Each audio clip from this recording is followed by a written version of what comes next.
Buenos días a todos, bienvenidos al foro ¿Qué está pasando con las inversiones en el país? Queremos resaltar que en este evento contamos con los más prestigiosos panelistas de alto nivel en conocimiento para tratar este tema. Antes que nada, quisiera pedirles por favor a todos los presentes que pongan sus celulares en silencio para, obviamente, por el respeto a tanto ustedes como a nuestros panelistas. Recordamos que las opiniones en este espacio son exclusiva responsabilidad de quien las dice, no representan de la Cámara de Comercio de Guayaquil. Para dar inicio a este foro, invitamos a nuestra querida directora ejecutiva, María Gabriela Uquillas, quien nos va a dar unas palabras.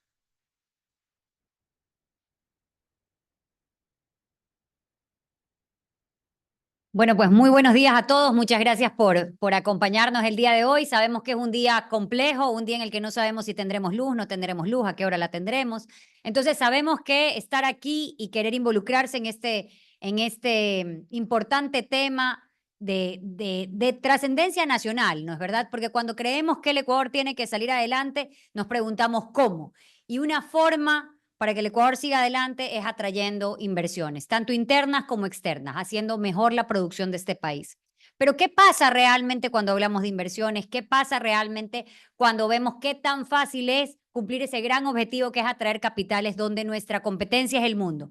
Eso es precisamente lo que hoy nuestros panelistas y nuestra moderadora de altísimo nivel nos van a comentar, nos van a hacer ver y nos van a despejar algunas dudas que ojalá nos permitan aportar en esa construcción de política pública y de dinámica en la que el Ecuador tiene que involucrarse y tiene que mejorar si realmente quiere progresar y atraer esos capitales que están en el mundo y que muchas veces se van a otros destinos en lugar del nuestro. Les agradezco muchísimo a cada uno de los participantes que nos acompañan, les agradezco muchísimo a nuestro público que está hoy con nosotros y esperamos que esta dinámica de foro sea una constante en su participación y sean temas realmente de interés. Siéntanse libres también de comentar a nuestro equipo si ustedes creen que hay algún otro tema, alguna otra materia en la que quisieran que la Cámara se involucre. Estaremos atentos siempre para servirlos. Muchísimas gracias.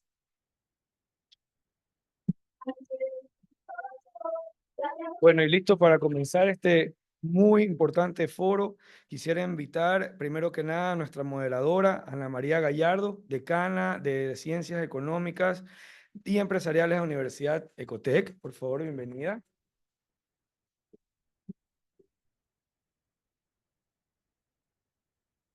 Invitamos al exministro de Producción Exterior, Inversiones y Pesca, Julio José Prado. Bienvenido, Julio.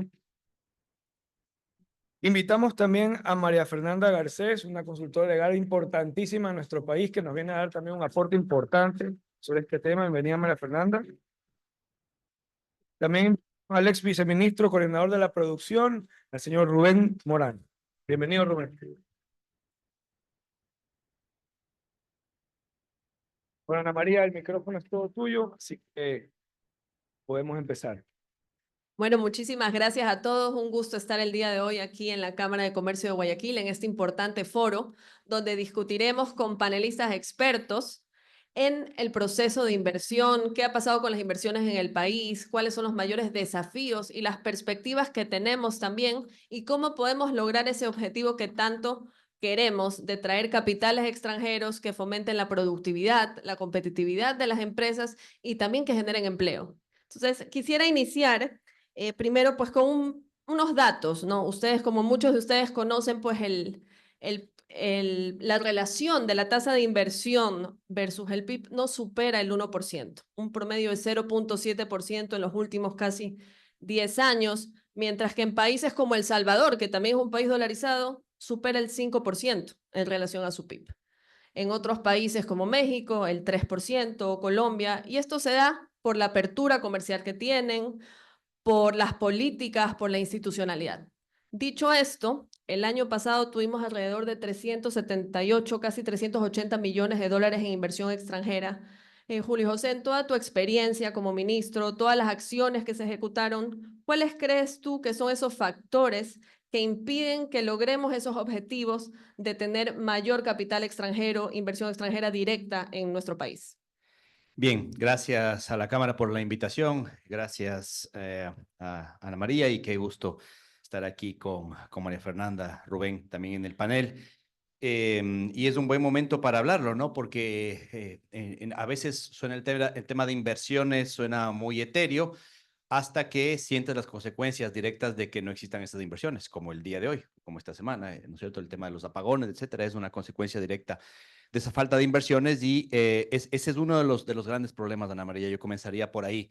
Es un tema etéreo, a veces se piensa en el tema de inversiones como que son de muy largo plazo y no la voy a ver yo, y entonces como no lo veo yo inmediatamente en el gobierno X, Y o Z, o el ciudadano o la empresa, pues es un tema que puede demorarse hasta que suceden cosas como las que estamos viendo en nuestro país, que te despiertan, digamos, de golpe a la necesidad de esa o esa carencia de inversiones. Lo que sucede es genera poca productividad, genera costos altos, genera apagones, genera molestias en una serie de sectores, ¿no? Lo otro es, yo escribí hace unos, te estaba mostrando antes de que subamos, hace unos 5 meses, 6 meses quizás, unas reflexiones propias que ustedes la pueden encontrar ahí en LinkedIn, en mi perfil, sobre qué pasó, ¿no es cierto? ¿Qué pasó? Y yo espero poder completar esta serie con qué pasó en el comercio exterior, qué pasó en la productividad, qué pasó en las inversiones, etcétera, y demás, qué pasó en pesca, digamos, porque era un ministerio el que compartimos contigo que sin duda era muy amplio. Yo creo que hay que comenzar a pensar primero en, no es suficiente, y viéndolo ya en primera persona, no es suficiente con la voluntad de atraer inversiones, pero sí es necesario partir de eso. ¿Y a qué me refiero? Em, si tú no tienes una visión clara de para qué sirven esas inversiones y de que es importante que el sector privado, local e internacional, participe en las actividades productivas de todo nivel, desde lo estratégico hasta lo no tan estratégico, pues lo que tú haces y lo que dices puede terminar estando desconectado. Y eso inmediatamente lo huelen los inversionistas internacionales y locales. Cuando tu política pública de atraer inversiones dice una cosa y está escrita la ley y hace la normativa, y al mismo tiempo tu discurso político de tarina va en contra de eso, ¿no es cierto? Entonces, los inversionistas inmediatamente huelen eso y es mucho más difícil atraer esas inversiones.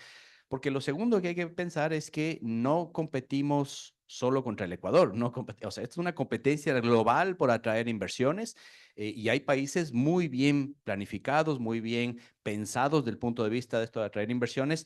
Tanto así, les pongo uno muy sencillo, digamos, pero que lo conozco bien, porque cuando estábamos negociando el tema del acuerdo comercial con Corea, por ejemplo, el tema que nos topaban los coreanos siempre, ¿no es cierto?, a nivel de todos los funcionarios públicos y los empresarios con los que nos reuníamos, no era el TLC con Corea, era el tema de la feria Expo 2030 y no sé cuánto, que querían ellos traer, y entonces esa era la carta de negociación de ellos.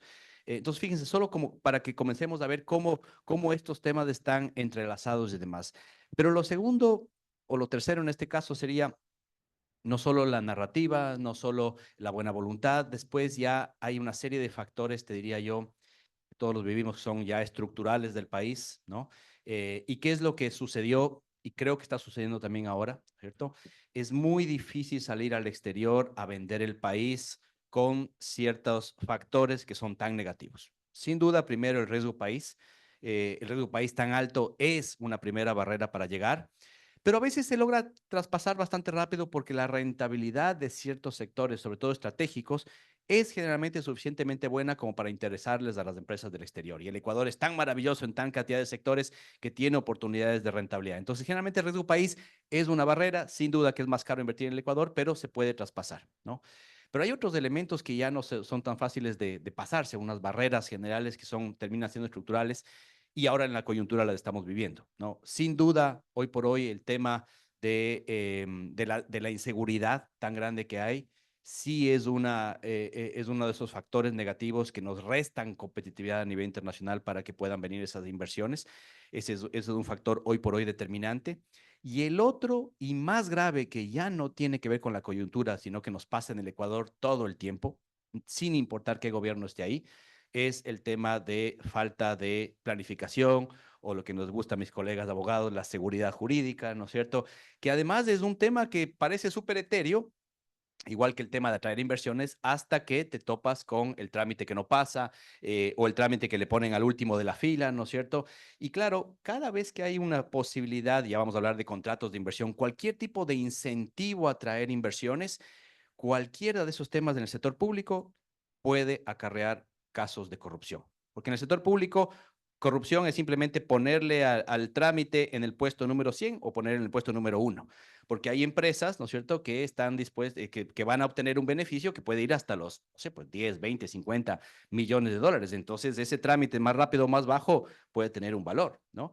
Y eso es parte de estas inseguridades jurídicas, de estas inseguridades relacionadas con la corrupción incluso, que son temas que sí terminan pesando para atraer inversión en el Ecuador. Y los temas que son positivos del Ecuador, hablemos rapidito de eso y después, si tengo otra intervención, Ana María, yo hablo más sobre las lecciones aprendidas, digamos, ¿no? Pero ahorita estoy hablando más sobre las situaciones más negativas que hemos tenido. Pero todos son los factores negativos. ¿Cuáles son los factores positivos? Yo ya dije uno y quiero ratificar ese, ¿no es cierto?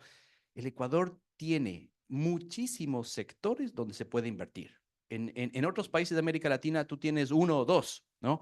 En el Ecuador, cuando nosotros veíamos contigo, Ana María, la cantidad de, después podemos dar estadísticas, pero la cantidad de contratos de inversión que se hacían, sin duda uno de los contratos de inversión en el tema minero, en el tema petrolero, en el tema energético, son los que más llamaban la atención a nivel internacional por su volumen.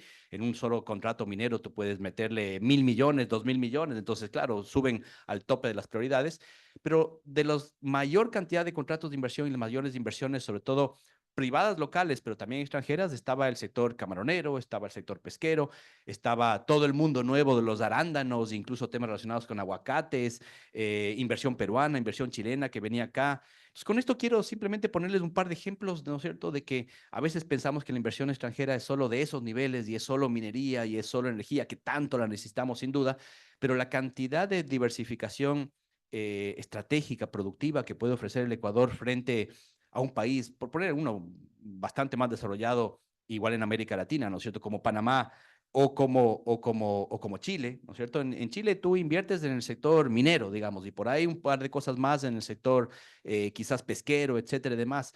El Ecuador tiene al menos 10 sectores diferentes donde hay posibilidades de invertir y eso creo que es una oportunidad de seguir buscando, ¿no? Más allá de las problemáticas que tenemos, más oportunidades. Yo me quedaría hasta ahí, Ana María, por tiempo también, no sé. Perfecto, muchas gracias. Y me quedo con dos temas puntuales. Uno, el marco normativo, la seguridad jurídica, que es tan importante para poder ejecutar esas inversiones.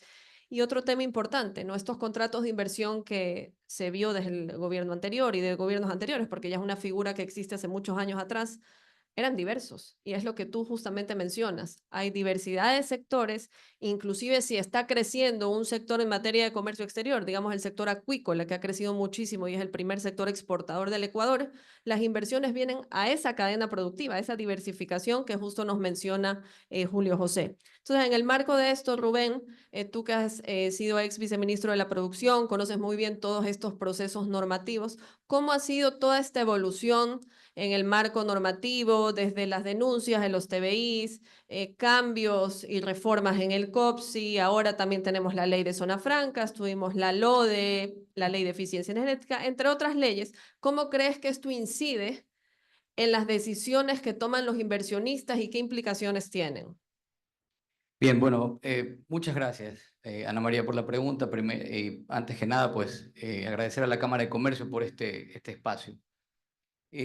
A ver, yo trataría tal vez de resumir la respuesta en una palabra que le he escuchado mucho en estos últimos días, y es el tema de la incertidumbre.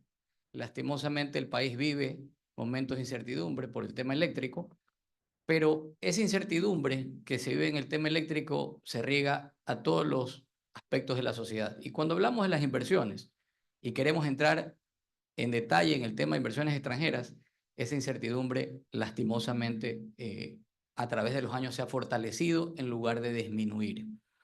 ¿Y por qué digo esto? Miren, Ecuador desde los años 60 más o menos negoció una serie de tratados bilaterales de inversión con algunos países y estos tratados, que comúnmente se los conoce como TBI, Tratados Bilaterales de Inversión, se suscribieron en la década entre el 90 y los años 2000, ¿no? Entre el 1991 y el 2002 ustedes tuvieron suscritos alrededor de 30 TBIs con distintos gobiernos. Pero los cambios constitucionales que hizo Ecuador, tanto con la Constitución del año 98 como con la Constitución del año 2008, obligaron a los gobiernos de turno a tomar una serie de medidas respecto a esos tratados porque algunos tenían disposiciones que contravenían a esas constituciones. Entonces, en el periodo relacionado a la Constitución del año 98, de esos 30 TBI ya se dieron por terminados unos 10 u 11 más o menos. Y luego de la Constitución del 2008, en la época del presidente Correa, se denunciaron alrededor de 20 tratados más. Y eso, a nivel internacional, puso a Ecuador en un ambiente de incertidumbre para el inversionista extranjero, ¿no? Que veía que ese marco normativo que existía como para poder proteger su inversión extranjera estaba siendo dado de baja. Las razones ya en este momento sobran, son históricas más que nada, pero en todo caso eso ocurrió.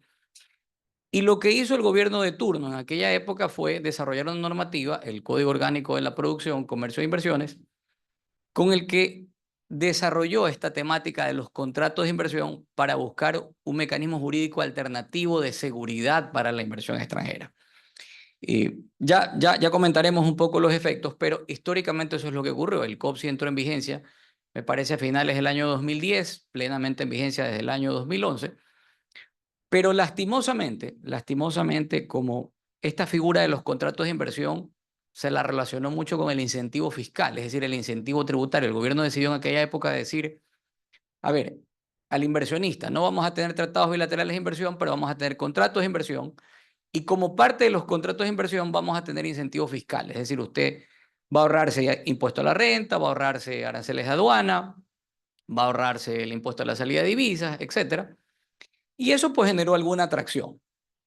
Pero lastimosamente, como digamos, muchas de estas normativas se han tomado en base a decisiones de coyuntura política y no con una visión de largo plazo, esa normativa también ha sido constantemente reformada, ¿no? Entonces, si tú tomas el COPSI y empiezas a revisar una a una las reformas que ha tenido, yo te podría decir que el COPSI del año 2011 a la fecha ha tenido alrededor de una reforma cada 2 años. Una reforma cada 2 años en las cuales se han modificado los incentivos, algunas veces para incrementar estos incentivos y tratar de ser más atractivo al inversionista, y en otros casos reducir incentivos, ¿no? Ahora, ¿qué nos da como resultado esto? Un escenario en el que lastimosamente Ecuador tiene un volumen de inversión extranjera cortado el año 2023 de 380 millones, de los más bajos de la región. Lastimosamente, Ecuador está, me parece que en el penúltimo o antepenúltimo puesto en América Latina de atracción de inversión extranjera. 380 millones. El único país que se nos asemeja en esta línea es Bolivia, que tiene también más o menos 300 millones de inversión extranjera. Y ustedes tienen al vecino Perú con más de 7.000 millones de inversión extranjera, a Colombia con más de 15.000 millones de inversión extranjera. Y porque no hemos decidido como sociedad y como Estado sacar provecho a aquellos sectores que son muy atractivos para la inversión. Julio José decía con mucha razón, hay muchos sectores que son muy atractivos para el inversionista, pero no puede entrar o es muy difícil entrar, ¿no? Y lo resumo en decirles que son los sectores estratégicos, ¿no? Si ustedes ven Perú, Colombia, por ejemplo, el grueso de la inversión extranjera está en minería. Está en minería, está en telecomunicaciones, está en hidrocarburos. En Ecuador, lastimosamente, la minería está prácticamente cerrada. Ha sido muy limitado el acceso a la minería legal. Sin embargo, la minería ilegal campea y no le sacamos provecho. El crimen organizado le saca provecho. En el tema eléctrico, y ahora que la tengo Maffer aquí a mi lado, me acordaba, tú debes recordar mejor que yo, Maffer, cuando en alguna época que fui funcionario de gobierno, Maffer Garcés, como consultora legal, patrocinaba a una empresa que quería hacer una inversión hidroeléctrica en Cardenillo, ¿verdad, no? Y no se pudo, por una serie de, bueno, Maffer le contará mejor la historia, Pero en definitiva tenemos problemas eléctricos. No soy experto en la materia ni quiero plantear ningún tipo de solución, pero parte del problema, con toda seguridad, es el hecho de que la inversión privada es limitada. Desde el mismo marco constitucional hay límites a la inversión privada en los sectores estratégicos y, ojo, no es que no se puede, sí se puede, pero cuando tú ves ese tema desde afuera como inversionista privado extranjero y tú ves que el marco constitucional del país dice que eso es de control absoluto del Estado y que excepcionalmente podría un privado hacerlo, desde ahí ya hay señales de alerta roja que la inversión privada la ve con recelo, ¿no? Entonces, históricamente, para resumir un poco lo que tú preguntabas, yo te diría que hemos tenido una serie de reformas legales, una cada 2 años, por lo menos en esta materia, lo cual, si bien en algunos casos ha sido para mejorar los incentivos tributarios a las nuevas inversiones, en el fondo no ha dejado de crear este marco de incertidumbre que hoy vivimos, ¿no? Y que los resultados están en unos números de inversión extranjera totalmente malos. Hasta ahí diría yo por ahora. Gracias, Rubén. Y comparto contigo, el marco constitucional nos limita. Tenemos el artículo 422 en temas de arbitraje y justamente lo que tú mencionabas, ¿no? Que la inversión extranjera también es complementaria a la nacional en ciertos casos y vienen estos sectores estratégicos. Y dicho esto, pues María Fernanda, quisiera que nos cuentes un poquito de tu experiencia, cómo ha sido toda esta evolución de las APPs en estos sectores estratégicos y necesarios para el Ecuador. Bueno, muchísimas gracias, Ana María. Muchas gracias a la... Ah, no hace falta. Ya. Déjeme poner una lámina que es importante. Muchísimas gracias a la Cámara de Comercio de Guayaquil por esta invitación. En efecto, he trabajado en los temas de inversiones y en temas de APP. Tuve el gusto de trabajar con Rubén allá por el 2010, cuando pensábamos que era necesario incorporar una política pública activa a favor de las inversiones, pensando no solamente en el país que pretendíamos desarrollar, sino también identificar cuáles iban a ser los sectores a través de los que el país se desarrollaría. Y bueno, pues ahora pensaba en, bueno, ¿qué está pasando con las nuevas inversiones en el país? Y una de las principales preguntas que yo me hacía era, probablemente tenemos que cambiar la pregunta. No es qué está pasando con las nuevas inversiones en el país, sino qué pasa, y no solamente con las nuevas inversiones, sino con todas las inversiones en el país. Porque esto no es solo aquellas inversiones sectoriales que se mencionaron, son aquellas inversiones o grandes inversiones que no se han terminado de concretar, y quizá muchas de las cosas que estamos viendo ahora, que las mencionó hace unos minutos Julio José, yo las traduzco en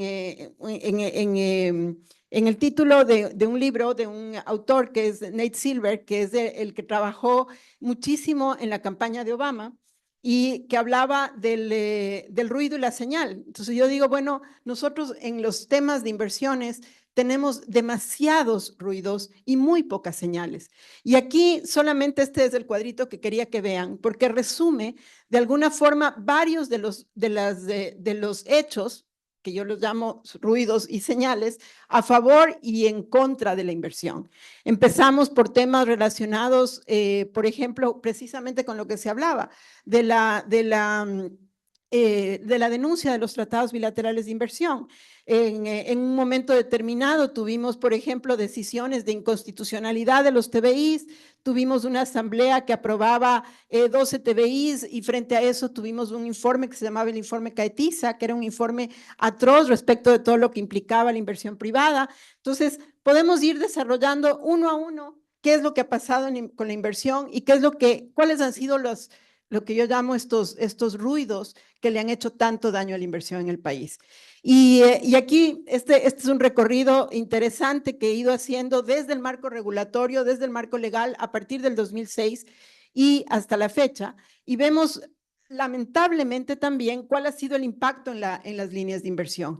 Y no hemos logrado avanzar más allá de lo que los números ahora nos dicen.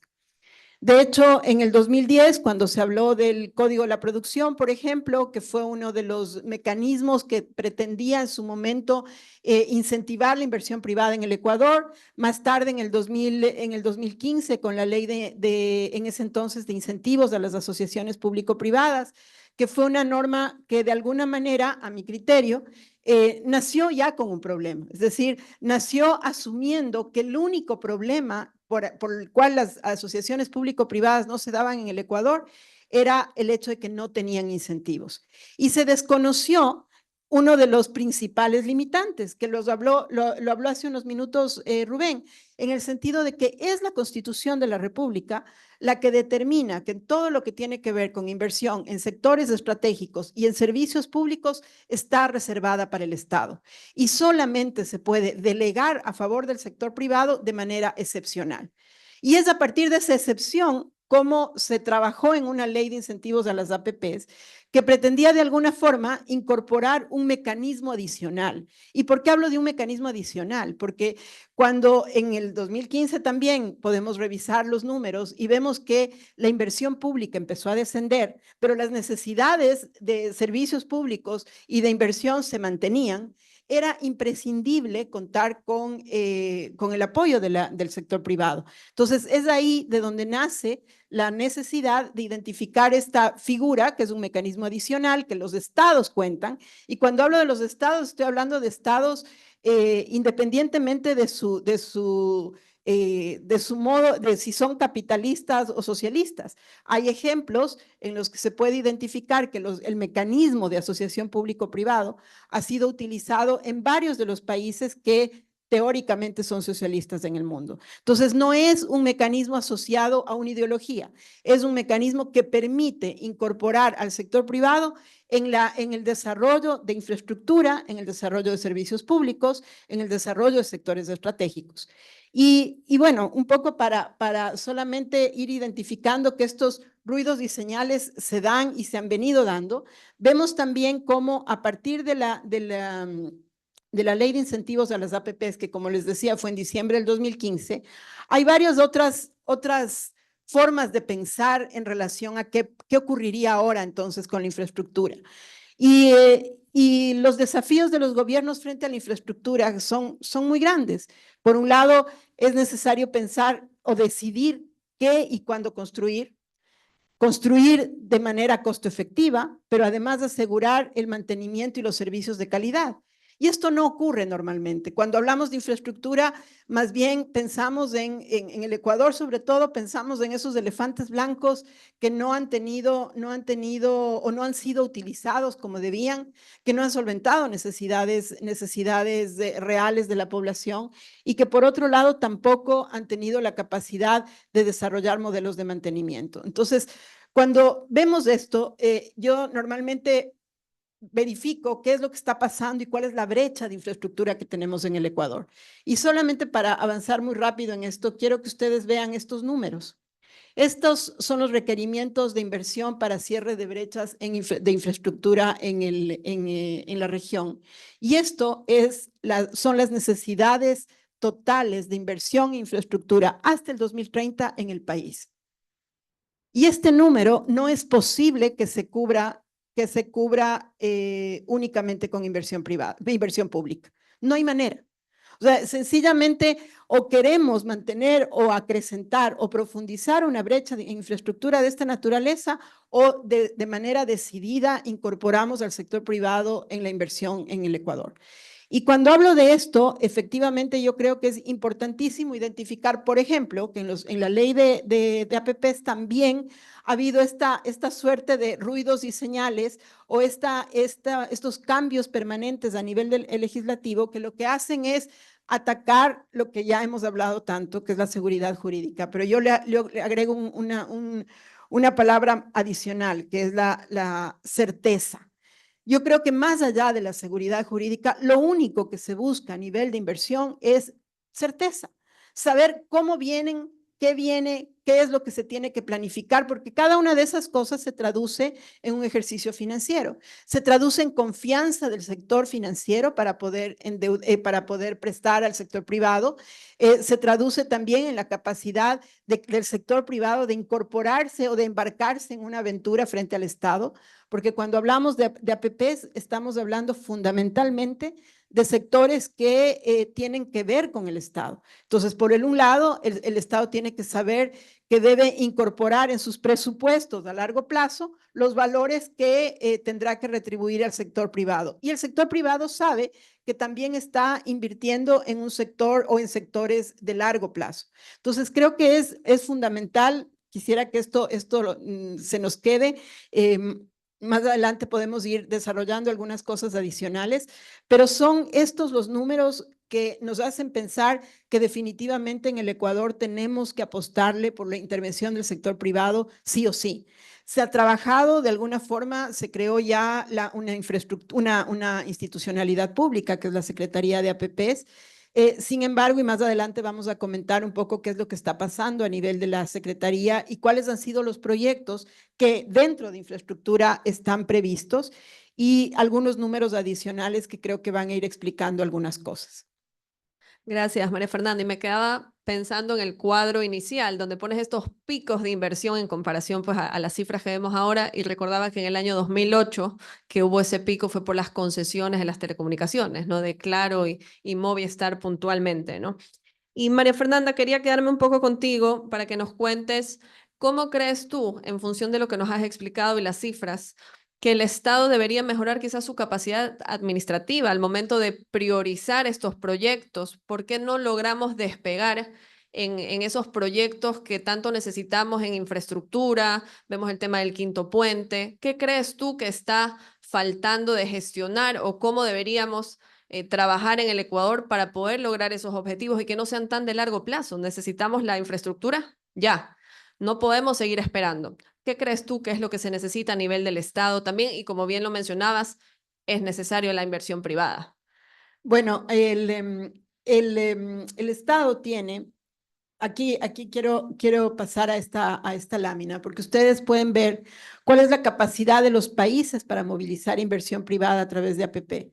Nosotros estamos en el puesto 12, después de todos los países que están muy cerca nuestro, países con los cuales tenemos muchísimas cosas en común, pero nos llevan años en la delantera respecto de asociaciones público-privadas. Y ves que efectivamente cuando se evalúa qué es lo que le está faltando al país, existen mecanismos a través de, se denomina el infrascopio, que es el que evalúa qué es o cómo está el Ecuador avanzando en relación a la figura de asociaciones público-privadas.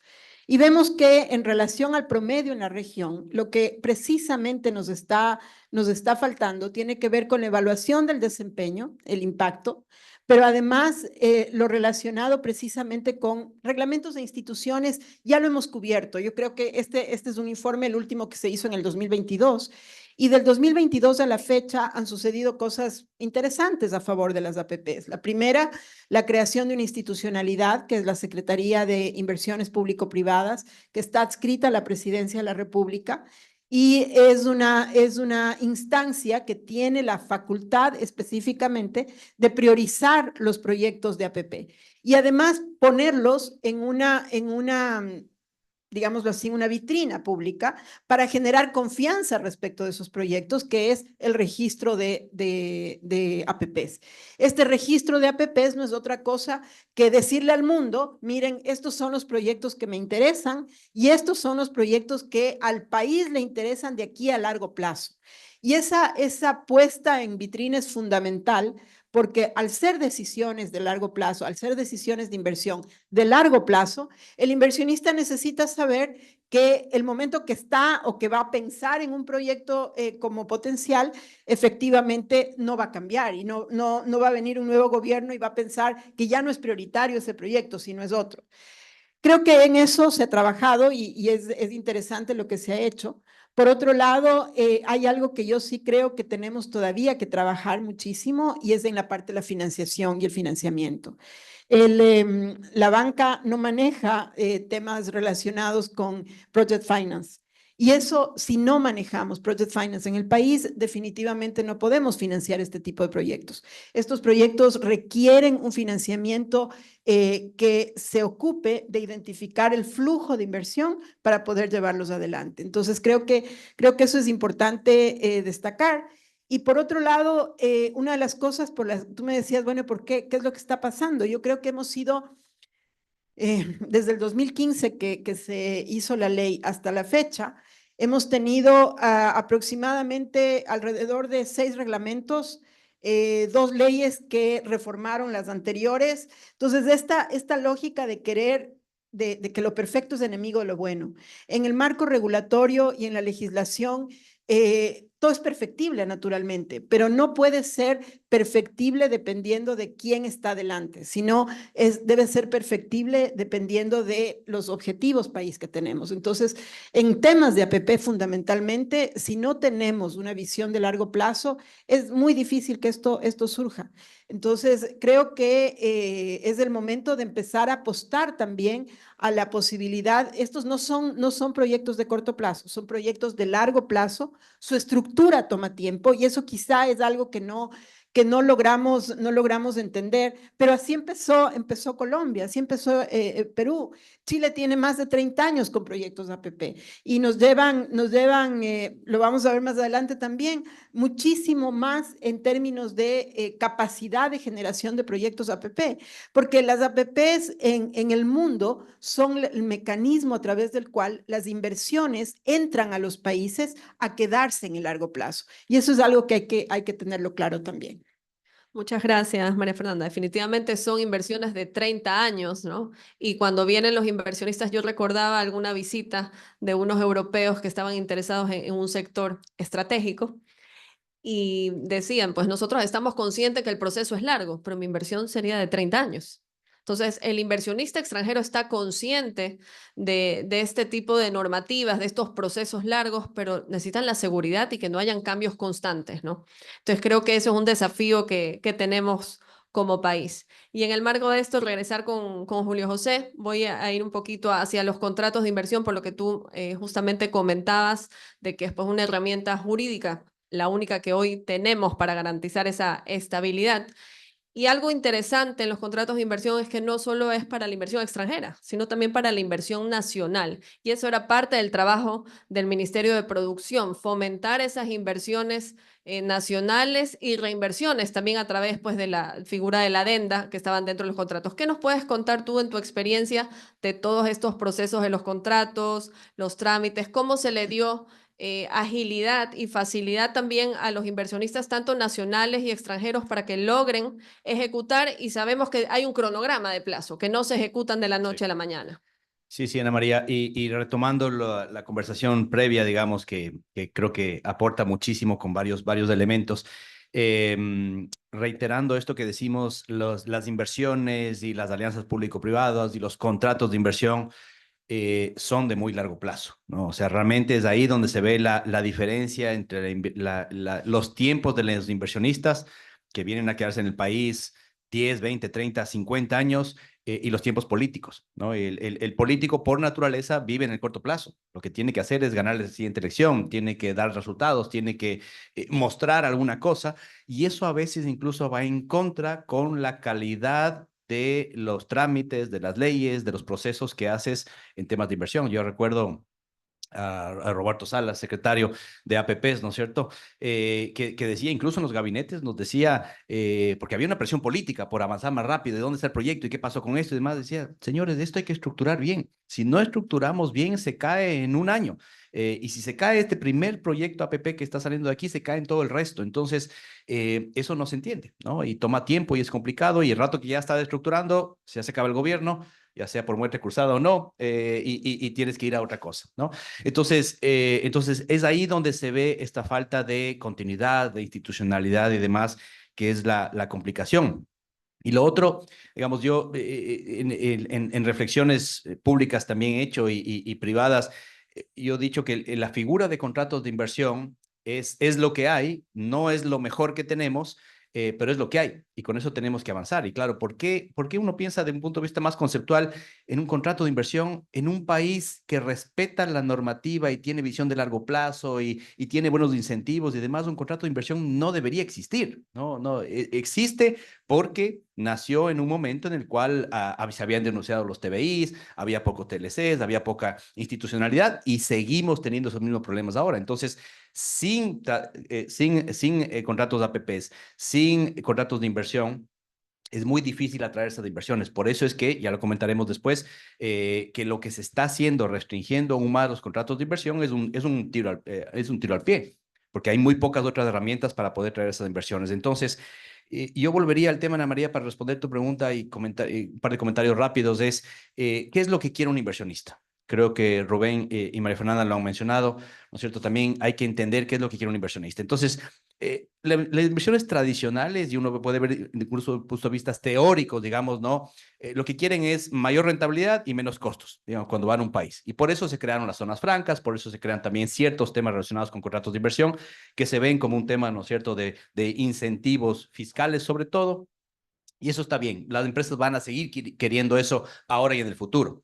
Pero lo que nos damos más cuenta, y no recién, sino en los últimos 20 años en el mundo y con más fuerza también en América Latina, es que esos dos elementos, darles costos más bajos y darles incentivos fiscales y demás, ya no es lo que les atrae a las grandes empresas del mundo, ¿no? Sino ser lo que podemos llamar ser partners, ¿no es cierto? Partners de largo plazo del país, de quedarse ahí y demás.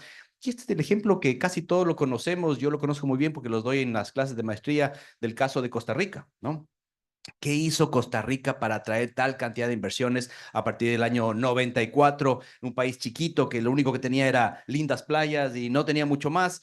Esa visión de largo plazo, ¿no es cierto? Institucionalidad que permite atraer una empresa como Intel que se quede y alrededor del proyecto Intel comenzar a crear clústeres productivos, toda una serie de estrategias público-privadas para que no sea solo Intel, sino sean muchísimas más. Pero lo que le dice José María Figueres a Intel cuando estaban buscando traerle es, quiero que sean socios de largo plazo, y le lleva no al ministro de Producción, no al ministro de Inversiones, no al ministro de Telecomunicaciones, le lleva al ministro de Educación para que se reúna con Intel y decirle, ¿qué tipo de personal quieren ustedes en 10 años? Ustedes son la mejor empresa del mundo en ese momento. ¿Qué quieres?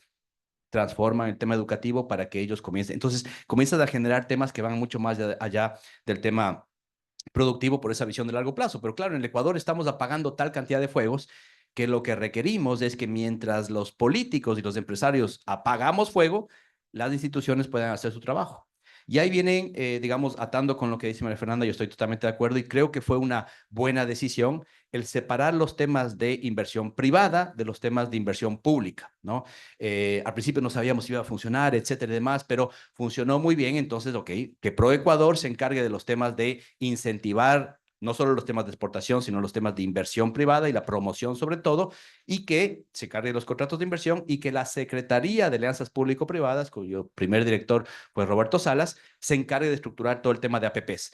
Hay mucho por hacer seguramente ahí, todavía es una institución muy joven, tiene que madurar, pero eso ya creo que es un primer tema de avance, porque como toma a largo plazo y como tiene que ser independiente de la política de corto plazo, hay que estructurar bien esos proyectos, hay que darle las prioridades, etcétera y demás, y hay que avanzar. Y yo termino el comentario, Ana María, con el tema de los procesos de los contratos de inversión. Cuando nosotros llegamos, claro, dijimos, a ver, hay que atraer inversiones, creemos en eso, hay que promocionar, hay que hacer una serie de cosas, hay que hacer esta feria Open for Business que logramos hacerla en la ventanita entre el Omicron y la Delta, ¿no es cierto?, del COVID, ya se acuerdan, ¿no es cierto? Entonces ahí justo se despejó noviembre y logramos, gracias a los astros, digamos, hacer con más de 1,200 personas un evento que era el primero en América Latina en ese momento, ¿no? Fue muy bueno.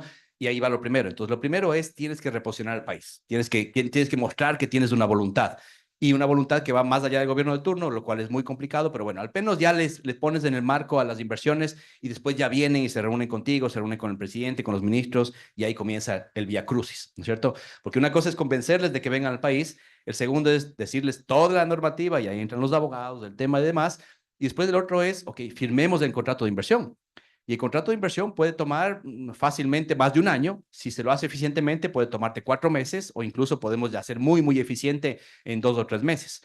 pero cada contrato de inversión tiene que ir al ministerio del ramo, ¿no? Entonces, si que es un tema de energía, tiene que ir energía, si que es de turismo, tiene que ir a turismo, etcétera y demás. Si que es un tema productivo, se queda en producción.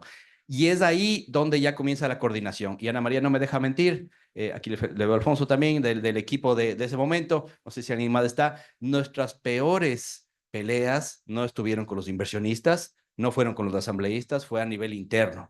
Lograr que todo el mundo se alinee para que decirle, mira, esta inversión, ponle prioridad, avanza, es importante, etcétera, demás. Eso de estar rogando para que alguien tenga que ponerte la firma, o sea, es increíble y atrasa proyectos. Y cuando ya logras avanzar con el tema de los contratos de inversión, llegan cosas como, por ejemplo, que estuvimos atrás de más de 2 años de los proyectos de energía renovable. ¿Te acuerdas? De Cobra, de SolarPack y estos Billonaco, por ejemplo, que nos servirían muchísimo ahora.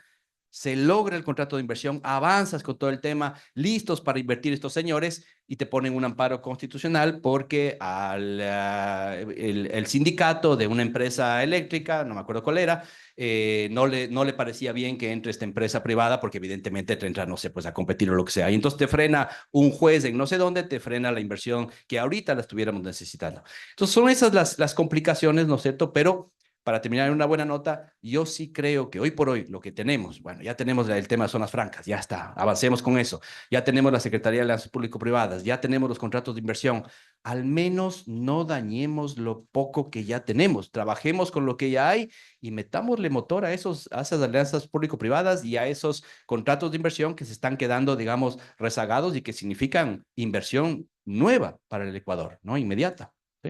Sí, ahí me quedo con dos reflexiones importantes. Uno, la importancia de la articulación interna, ¿no? Para que se logren ejecutar y pasar esos procesos tan importantes dentro de un Estado, de un gobierno. Tienen que estar alineados los funcionarios públicos porque si no, no avanzan. Y de ahí, pues, otros temas puntuales que se vuelven complejos, como las licencias ambientales y otros procesos internos que no logran que se ejecuten.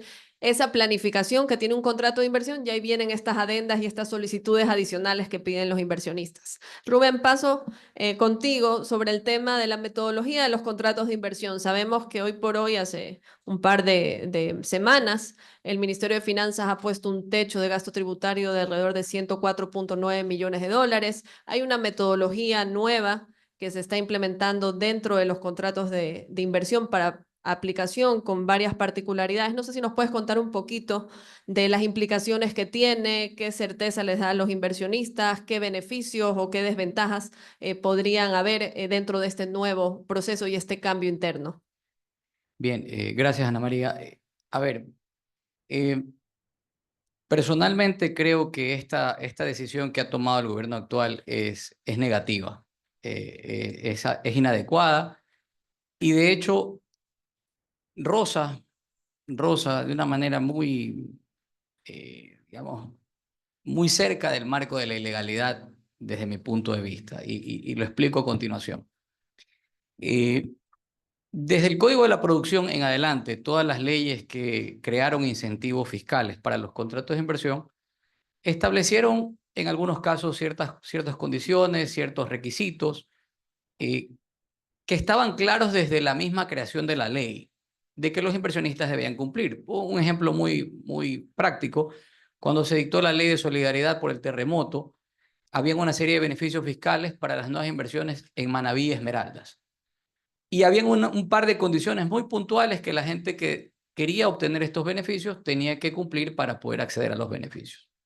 Mucha gente los cumplió, hay algunas empresas que se han beneficiado de aquello y algunas de estas zonas han podido trabajar con algunas empresas que se han asentado en estos territorios. Y así en adelante, una serie de leyes que se dictaron posteriormente, cambiando los años de beneficios, por decirte algo, pasaron de 5 años de exoneración de impuesto a la renta, 10 años en unos casos, 8 años en otros, hasta 20 años en algunos casos. Eran muy claros en sus condicionamientos. ¿Qué ha pasado ahora? Por decisiones administrativas internas, tanto del Ministerio de Finanzas como del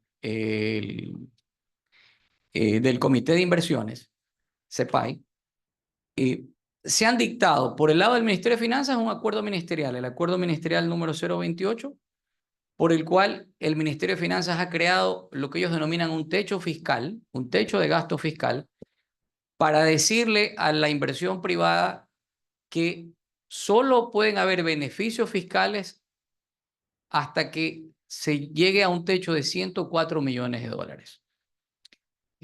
No dice nada más. Desde ese momento, pues, los inversionistas, pues, preocupados por su situación, dicen, bueno, la ley no dice nada de esto. ¿De dónde salió este techo fiscal? Bueno, es un acuerdo ministerial del Ministerio de Finanzas. Y acto seguido, tú tienes al Comité de Inversiones, CEPAI, que viendo este marco que acaba de crear el Ministerio de Finanzas de manera unilateral, decide crear una metodología para que esos 104 millones se distribuyan de alguna manera entre todas las empresas que están tratando de acceder a los beneficios fiscales. Y ahí han nacido una serie de interrogantes, ¿no? ¿Cómo los distribuyes? ¿A quién le das más incentivos o menos incentivos? ¿Quién recibe más parte de esos 104 millones? ¿Quién menos? ¿Se atiende por primero llegado, primero servido? Y de alguna forma el CEPAI lo que ha tratado de hacer, entiendo yo, viéndolo, digamos, tratando de ver lo positivo, el CEPAI ha tratado de crear una metodología para que todas las empresas que estaban tramitando sus contratos de inversión puedan acceder a una parte de esos 104 millones. Pero visto desde afuera, el tema parece ser, suena y se lo presenta como una decisión unilateral, una decisión no programada, hasta cierto punto discrecional, y eso lastimosamente le querramos poner los matices que quiera para tratar de verlo en positivo, no deja de crear más incertidumbre de la que ya existía. Esa es la realidad de fondo. Más allá de que sí, van a haber empresas que por el monto de inversión van a acceder al cupo de los 104 millones. Va a pasar y está bien, pero van a haber otras que a lo mejor estaban tramitando sus contratos desde mucho antes y por temas burocráticos no han logrado suscribir el contrato, no van a poder acceder a lo que ellos esperaban. Y lo más delicado del tema es que ese limitante no está en la ley. Eso no es un limitante que nació con el beneficio. Es una decisión que el Ministerio de Finanzas tomó en base a ciertos criterios jurídicos que ellos dicen tener de acuerdo al Código de Finanzas Públicas, que les obliga o que les da derecho a de alguna forma restringir el gasto fiscal. Y esto pues ha puesto a los inversionistas y a quienes están actualmente en sus trámites de contrato de inversión en una situación bastante incómoda, por decirlo menos, y bastante insegura. Entonces, yendo un poco a lo que ya mencionaban mis colegas, debemos trabajar en la seguridad jurídica. Y con estas acciones, lastimosamente, no ayudamos a aquello, ¿no? Fíjate tú, hay un estudio de la CEPAL, me parece que es el año 2014, donde de una manera bastante técnica, la CEPAL te dice, mira, el incentivo tributario no es lo más importante que ve un inversionista para ir a un país. Y muchos de los presentes que están acá, que son empresarios, también sabrán que nadie hace una inversión, nadie desarrolla un negocio pensando en los puntos de impuesto a la renta que me voy a ahorrar. Eso no es así en realidad. Tú haces una serie de análisis relacionados con el sector, el tipo de negocio. El tema tributario es parte del costo global, pero tú no decides invertir en un lugar porque te vas a ahorrar 5 puntos del impuesto a la renta, ¿no? Y la CEPAL en un análisis técnico te lo dice.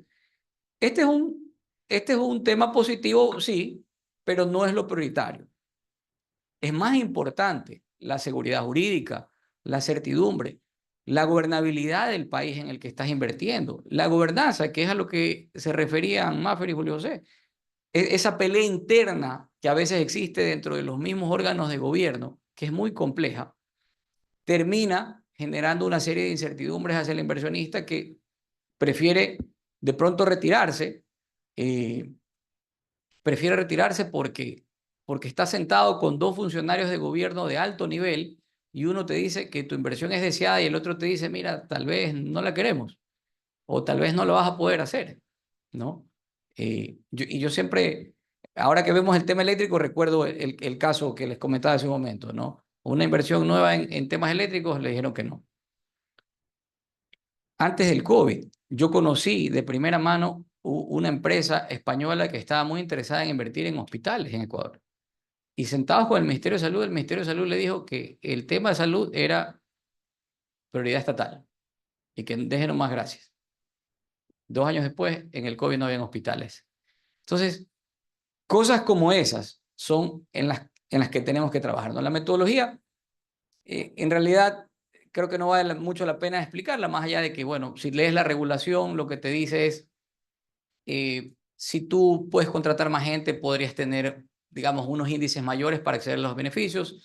Si tú puedes implementar políticas ambientales deseables, puedes acceder un poco más a los beneficios. Pero en realidad todo eso no deja de ser inseguridad jurídica e incertidumbre, ¿no? Y yo más bien, y para cerrar, te diría, insistir en el trabajar en la seguridad jurídica, en las herramientas que hay, herramientas que son positivas. Tienes el tema de zonas francas, tienes el tema de las APPs, que son herramientas que cuando se las ha usado de manera adecuada en otros países han dado muy buenos resultados. Ecuador no tiene por qué ser la excepción, pero claro, necesitas alrededor gobernabilidad y digamos, y un Estado trabajando pro estas políticas a largo plazo para atraer adecuadamente las inversiones. Sí, claro. Un comentario breve. Yo he evitado, ya estoy un año fuera de cualquier tema político, yo siempre evito hacer cualquier comentario con respecto a alguien que está en funciones, digamos, porque todos hemos pasado por ahí, sabemos lo difícil que es y demás, pero hay ciertos casos en los que hay que decir las cosas y esto es un error evidente el tema de meter estas restricciones en los contratos de inversión en un entorno en el que hay tan poca certidumbre, etcétera, y demás, es un error. Y hay que corregirlo. Me parece que hay que corregirlo porque si no manda una muy mala imagen. Y ayer en una entrevista me preguntaban, ¿y por qué? ¿Por qué se cometió este error? Y en el fondo es esto, tú decías, Rubén, la palabra nueva. Nueva inversión es la clave en los contratos de inversión. Si no hay un contrato de inversión, esa inversión no se va a dar, por lo tanto, no hay sacrificio fiscal. El sacrificio fiscal se dará cuando venga esa inversión, cuando se produzca y a lo largo de 10 años, 15 años y demás. Y es un sacrificio, digamos, de dinero que no entrará a las arcas, pero con tal de que haya esa inversión. Entonces, aquí lo que estamos viendo es una visión puramente fiscalista de algo que no tiene un impacto fiscal versus la versión productiva, inversión y demás. Y eso es lo que hay que evitar, ¿no? Porque si es que queremos y tenemos, por eso yo comencé diciendo, uno tiene que ser y parecer, uno tiene que querer atraer las inversiones, porque si no, internamente el inversionista se confunde. Y realmente yo creo que ojalá se pueda dar marcha atrás con esto, porque si no, realmente el propio gobierno y la propia ministra se va a terminar dando un balazo en el pie, ¿no? Lo cual es inadecuado para ella y para el país. Sí, adelante. Ya, esto es, creo que hay un tema que es fundamental, ¿no? Cuando uno piensa en esta necesidad de que a nivel de gobierno se pongan de acuerdo y se trate a nivel interinstitucional y de manera integral una política pública. Pasa justo por ver, bueno, para el Ministerio de la Producción, normalmente todo lo que tiene que ver con incentivos a la producción es una de sus definiciones de política pública. Pero el Ministerio de Finanzas dice, no, eso para mí es un sacrificio fiscal.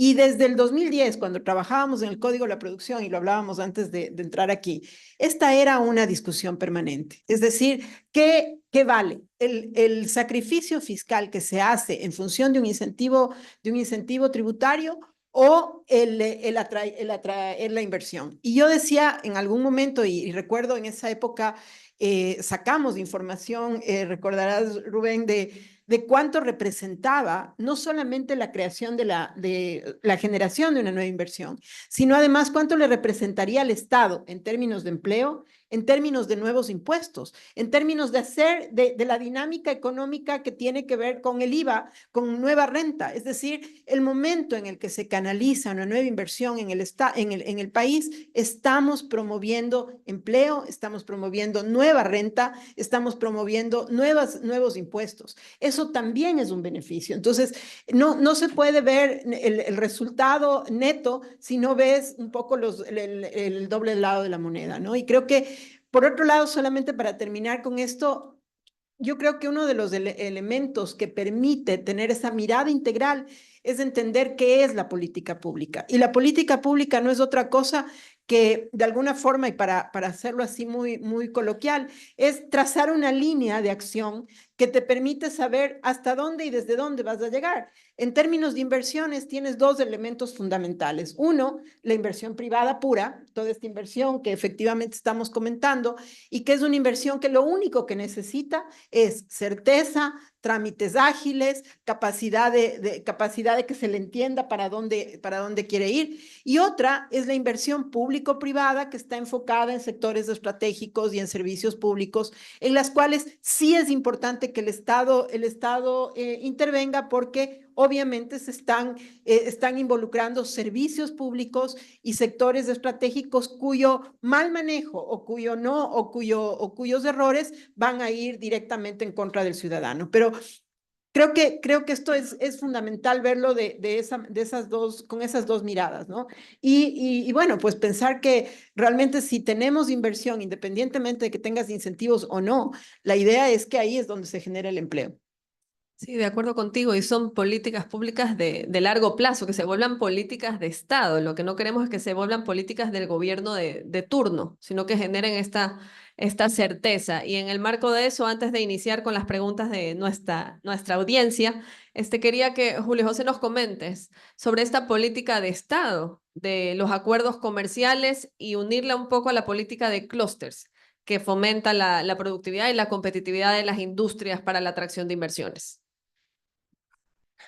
Literalmente lo voy a hacer muy rápido porque si no saco mi PowerPoint y nos quedamos aquí varias horas. A ver, mira, el tema de TLCs es un mecanismo sin duda para que haya más exportaciones, más importaciones de forma más adecuada para los sectores productivos, que las personas también puedan acceder a mejores productos, es toda la parte comercial y está muy bien.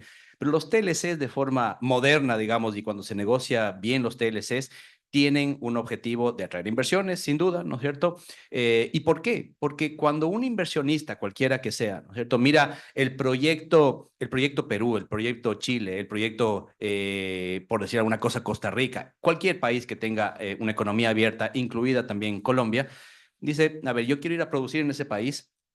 Quiero ir a hacer, pongamos una cosa sencilla, no el tema eléctrico, que es complicado además, pero quiero producir arándanos, ¿no? Y el rato que ves del mercado local, dice, bueno, a nivel local no voy a vender arándanos, voy a exportarlos. ¿A dónde los voy a exportar? Los voy a exportar a Europa, los voy a exportar a Estados Unidos, los voy a exportar a otros países de América Latina, a Chile, a China, a Japón, donde sea, ¿no es cierto? Y entonces ahí ya estamos en desventaja, porque si es que no tenemos esos acuerdos comerciales, cuando quiere un inversionista venir acá, ya comienzas con un punto, unos 10 puntos más abajo, 15 puntos, lo que sea del arancel que tengamos. Y lo segundo es que los TLCs, mientras más capítulos contengan, mientras más sea de nueva generación, por ejemplo, un acuerdo de nueva generación es el que firmamos con Costa Rica. Es un muy lindo acuerdo. Tiene de todo. Tiene 22 capítulos. Tiene temas de género, tiene tema de e-commerce, tenía temas de inversiones. Lastimosamente, la Corte Constitucional se lo bajó porque el 422 de la Constitución no los permite. Pero estuvimos a punto de lograrlo. Digamos, hubo que sacarlo de ahí y en el caso de Corea. Pero eso te da institucionalidad. Porque los acuerdos comerciales ya no dependen del gobierno de turno. Si quiero subirle arancel, bajarle arancel, si le pongo arancel ahora a los autos híbridos o no le pongo, ya no puedes hacerlo. Ya está en el acuerdo comercial, al menos con ese país no puedes hacerlo. Entonces, en la Unión Europea, por ejemplo, con Chile, con Colombia, en este caso con China, ya no podemos estar topando esto dependiendo del corto plazo. Entonces, son buenos para esto. Y lo segundo que te da institucionalidad es esta política de clúster que te ayuda, como en el caso de Costa Rica, como en el caso de otros países en América Latina, Chile, Colombia, a que la política pública industrial no dependa también solamente del gobierno de turno, sino que recaiga en los gremios, en las empresas y demás, que también es algo interesante. Estamos en pañales en el tema de clusters. Ojalá en el futuro, digamos, podamos seguir retomando esta estrategia que ha dado muy buenos resultados en otros países, en Europa, en el Asia y sin duda aquí cerca en Chile, en Costa Rica y en Colombia. Hasta ahí, Ana María, para no... Perfecto, va a pasar a la primera pregunta que tiene relación justo a lo que estás comentando, y nos preguntan, ¿qué tan competitivo es Ecuador frente a economía como la peruana y la colombiana? ¿Cómo podemos mejorar nuestra competitividad en corto plazo para atraer inversiones privadas en los sectores como la agroindustria? Es para mí. Es para ti, sí. A ver, no somos suficientemente competitivos, ¿no es cierto? Si vemos nuestros factores de producción son más caros que los que tienen nuestros vecinos, por decirlo de alguna forma. Estamos tratando de igualar en cantidad de acuerdos comerciales, etcétera, y demás, todo esto que también ayuda a la competitividad. Pero ahí hay un tema que hay que tener cuidado, ¿no es cierto? Cuando uno dice cómo mejoramos la competitividad rápidamente en el corto plazo, lo primero es que no se puede, ¿no? La competitividad involucra tal cantidad de temas que a un país le toma al menos una década comenzar a estabilizar, digamos, todos esos factores con buenas políticas públicas y privadas en largo plazo y comenzar a crecer. Pero al menos lo que tenemos que hacer es utilizar aquellas que son ventajas competitivas del Ecuador y ventajas naturales del Ecuador. Entonces, sin duda tenemos excelentes productos y ustedes pónganse a nombrar la cantidad de productos que tenemos y en casi todos los que exportamos terminamos siendo entre los mejores del mundo, ¿no? Y solo por decir algunos, ya, camarón, banano, brócoli, rosas, varios tipos de frutas. El arándano ecuatoriano que se está comenzando a exportar resulta que es muchísimo mejor, 30-40% mejor que el arándano peruano y más del doble de lo que es el arándano chileno, digamos. Entonces tenemos unas condiciones naturales que son espectaculares. Ahora con buenos acuerdos comerciales se puede abrir esos mercados y tengamos mejores mercados y eso ya nos da una ventaja.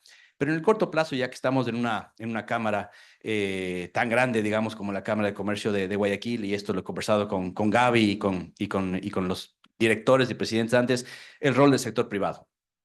Lo que hay que dejar de pensar para ser competitivos también es que toda la política industrial depende del gobierno de turno. Y sí que depende, estamos viendo los apagones, estamos viendo los puertos, carreteras, aeropuertos, estamos viendo una serie de políticas públicas de infraestructura que dependen de los gobiernos centrales y es un rol de los gobiernos. Pero el rol ya en sí mismo de la productividad, de la calidad, de la colaboración, de la innovación, de la estrategia, es del sector privado. Y eso es lo que hemos visto en una cantidad de países que cuando el sector privado se mete y trabaja en colaboración o en clústeres de políticas industriales desde el lado privado, logra incluso superar lo que hacen mal algunos gobiernos, digamos, porque tenemos inestabilidad, porque son de corto plazo, etcétera, y demás. Ese es el caso de Colombia, ¿no? Aquí al lado. El caso de Colombia es con gobiernos que han levantado la mano, no han hecho lo que tenían que hacer en temas de infraestructura, en temas, porque se dedicaron a luchar contra la violencia, digamos, el sector privado tomó la posta. Y ahí tienes las cámaras muy fuertes en Bogotá, en Medellín, en Cali, etcétera, que hicieron política productiva. Creo que ese es un rol que todavía nos falta entender del otro lado y ahí empatar los dos para tener algunas victorias de corto plazo, Ana María. Perfecto, muchas gracias, Julio José. Voy a pasar a Rubén. Aquí hay una pregunta para ti que dice, si las nuevas inversiones se premian, asumo que va vinculada a la nueva metodología, pero estas llegan a competir con las ya existentes, ¿no sería injusto para las que no confiaron antes en este mecanismo? Bueno, en realidad depende, ¿no? Los incentivos a las nuevas inversiones, un poco lo que han buscado es que Ecuador siga creciendo económicamente. Y lo que se ha tratado de hacer en estas normas a lo largo del tiempo es darle más peso. En algún momento hubieron sectores, ¿no? En la normativa se establecieron sectores que el gobierno de turno apostaba para que sigan creciendo o se desarrollen. Algunos tradicionales como, por decirte algo, camarón, banano, etcétera, y otros novedosos en los que se buscaba el crecimiento en energías alternativas, etcétera. Entonces, cuando se lo pensó de esa forma, yo te diría que no había mayor debate entre lo nuevo versus lo viejo, porque no debía haber este nivel de competencia. Hoy en día sí podría darse el caso. Ese es uno de los temas que se discute mucho alrededor de las zonas francas, pero yo creo que hay mecanismos, tanto del control físico de las inversiones como ya en la parte tributaria, donde el organismo de control puede hacer la diferencia respectiva y evitar que hayan este tipo de problemas, ¿no? De acuerdo, gracias, Rubén. María Fernanda, paso contigo. ¿Cuál es la diferencia entre las APPs y las inversiones que se hacen en base a un contrato de inversión? Bueno, es una muy buena pregunta porque realmente es lo que, a ver, los contratos de inversión son el instrumento que permite darle a una inversión privada en general y a una inversión público-privada también cierta previsibilidad en el tiempo. Es decir, lo que hace un contrato de inversión es decirle al inversionista las condiciones con las cuales usted está contratando este momento se van a mantener en el tiempo, condiciones legales fundamentalmente. Entonces, es el instrumento que le da cierta o que trata de darle seguridad jurídica a un inversionista. En cambio, un contrato de asociación público-privada es un contrato que establece los mecanismos y las condiciones con las cuales se va a desarrollar esa inversión público-privada en el tiempo. Establece, por ejemplo, cuáles van a ser los límites a una tarifa o cuáles van a ser los mecanismos a través de los cuales el inversionista privado va a recuperar su inversión. Por ejemplo, voy a poner el caso de una vía. El momento en que se firma un contrato de lo que antes conocíamos como una concesión y hoy es una asociación público-privada, se establece cuánto el porcentaje de la tarifa se le va a entregar al sector privado para que recupere la inversión que está haciendo. Pero además, ese inversionista privado puede suscribir un contrato de inversión para garantizar en el tiempo las condiciones legales de su inversión. Entonces, son dos instrumentos que de acuerdo a la ley están digamos, relacionados, no son interdependientes, pero de alguna forma, y ahí yo en algún momento discrepaba precisamente por el hecho de que se subsistan, porque puede generar ciertas confusiones.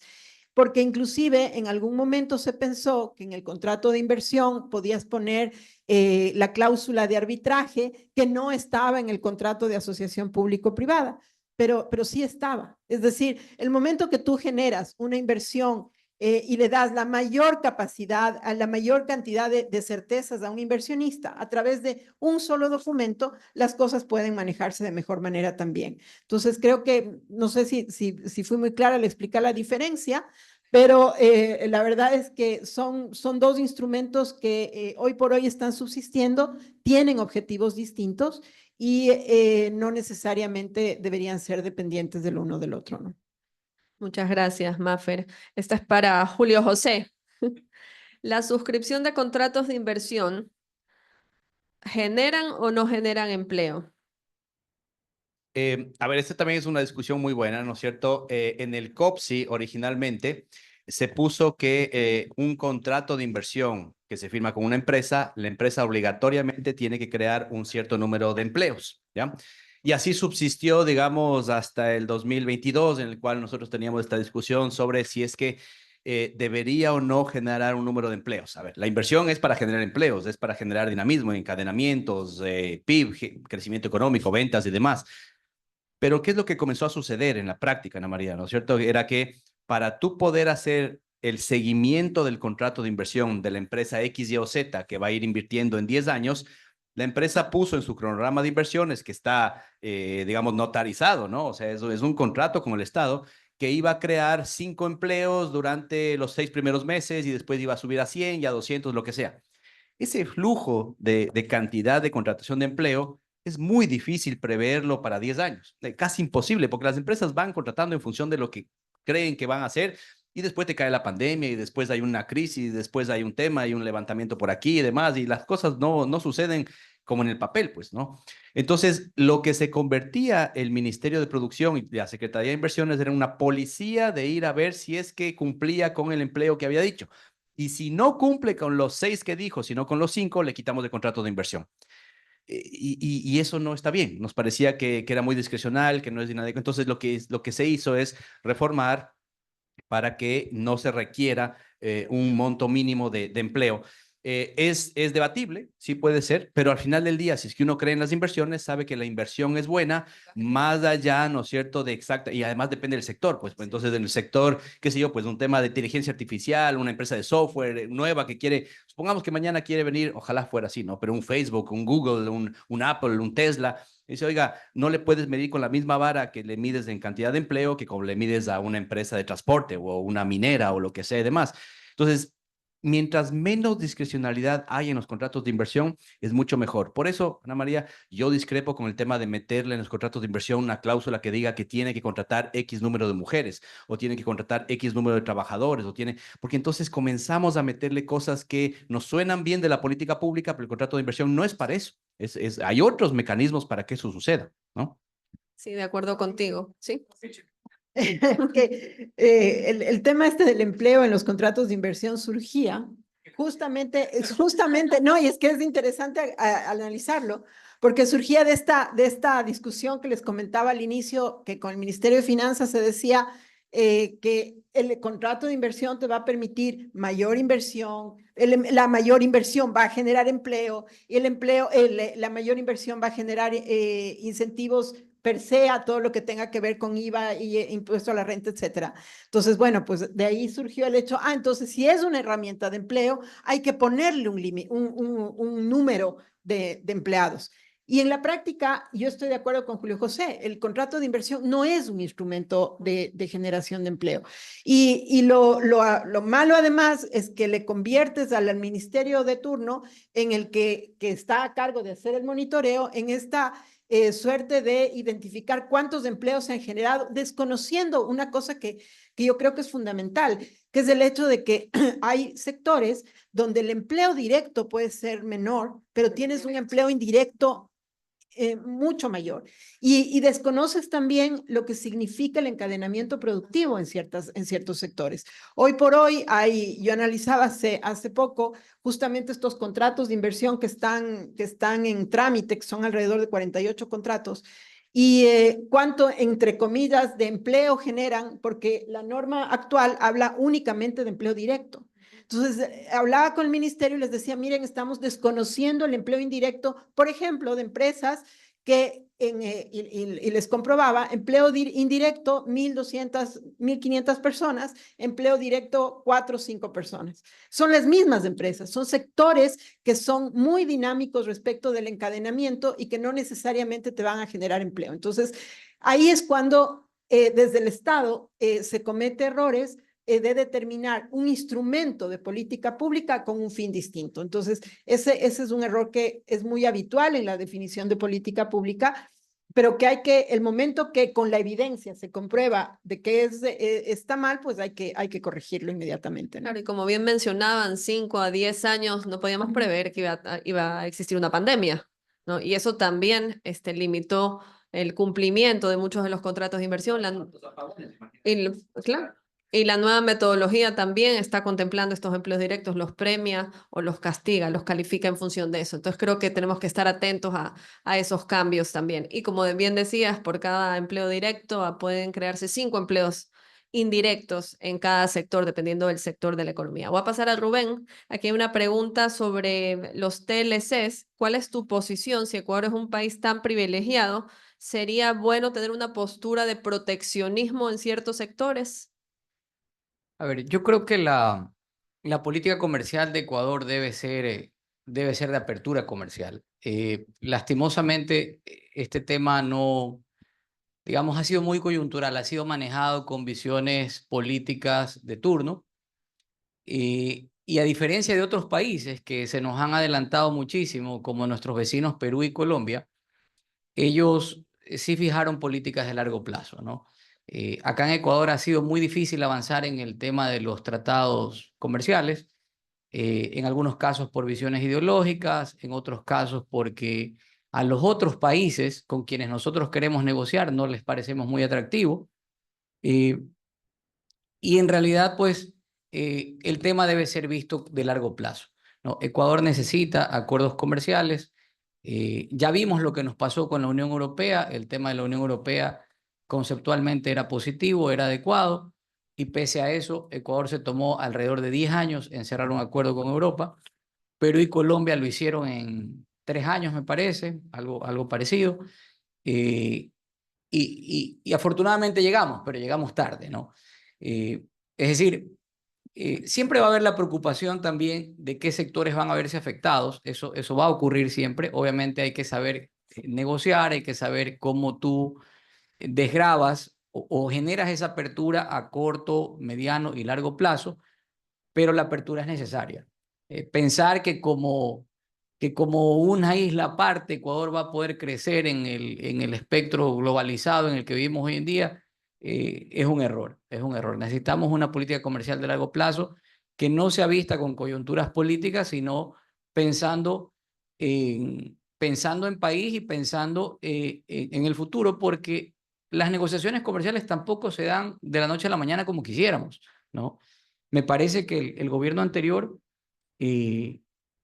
tuvo un proceso bastante expedito en el caso de China, me parece, y tal vez Julio José lo conoce mejor, pero ese es un caso atípico, yo diría en general muy positivo, pero fuera de eso, las negociaciones comerciales toman su tiempo y todo lo que toma tiempo requiere políticas públicas sostenibles y de largo plazo. Y que independientemente que cambie el gobierno, eso no varíe, ¿no? Yo le decía a alguien el otro día, hablando de otros temas, cada vez que escuchas a un candidato político decir que va a refundar el país, sal corriendo. Porque eso de refundar el país lo que genera es políticas coyunturales para el momento, para sacar rédito político y nos olvidamos de ver a futuro y lo que necesitamos es ver a futuro. Ahora, una pregunta para cualquiera de los tres.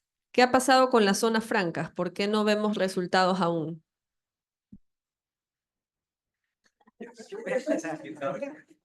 Yo voy a... No, ¿por qué no estamos en la página amarilla? Sí.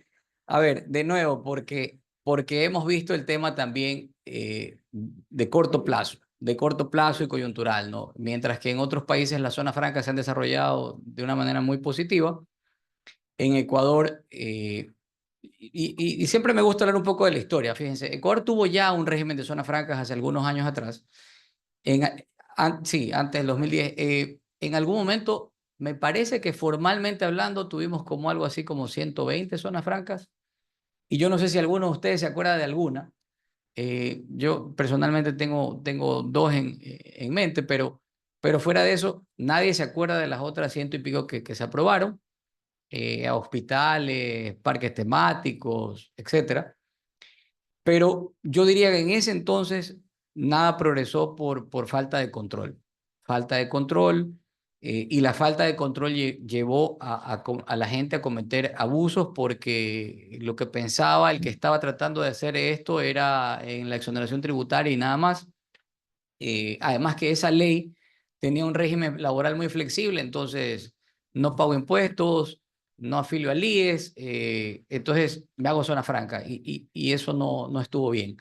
Finalmente las eliminaron, se creó el régimen de zonas especiales de desarrollo, sedes que por su corta vigencia y por las restricciones con las que nació tampoco progresó, y hoy en día Ecuador vuelve a apostar a la zona franca. Yo creo que es una herramienta útil.